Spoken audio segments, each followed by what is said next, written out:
Hello বন্ধুরা, মাটির নিচে ঘুমিয়ে আছে এক দৈত্য, জেগে উঠলেই সবকিছু শেষ। নাম তার ভূমিকম্প।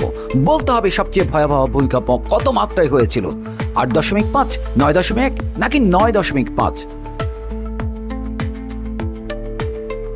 সঠিক উত্তর 9.5 মাত্রায়। 1960 সালে চিলিতে ঘটে ইতিহাসের সবচেয়ে শক্তিশালী ভূমিকম্প, যার নাম ছিল ভালদিভিয়া আর্থকোয়াক।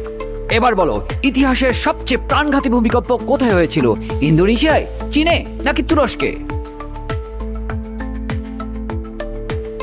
সঠিক উত্তর চীনে। 1556 সালের সেন্সি ভূমিকম্পে মারা গিয়েছিল প্রায় 8,30,000 মানুষ। শেষ প্রশ্ন, ভূমিকম্পে সবচেয়ে বেশি মানুষ মারা যায় কেন? কম্পনের জন্য, ভবন ধসে পড়ার জন্য নাকি রাস্তা ফেটে যাওয়ার জন্য? কি বন্ধুরা, কোনটি হবে সঠিক উত্তর? কমেন্ট করে জানাও। এরকম কুইজ পেতে চাইলে এখনই চ্যানেলটাকে সাবস্ক্রাইব করো, শেয়ার করো বন্ধুদেরকে। দেখা হচ্ছে পরের ভিডিওতে। বাই।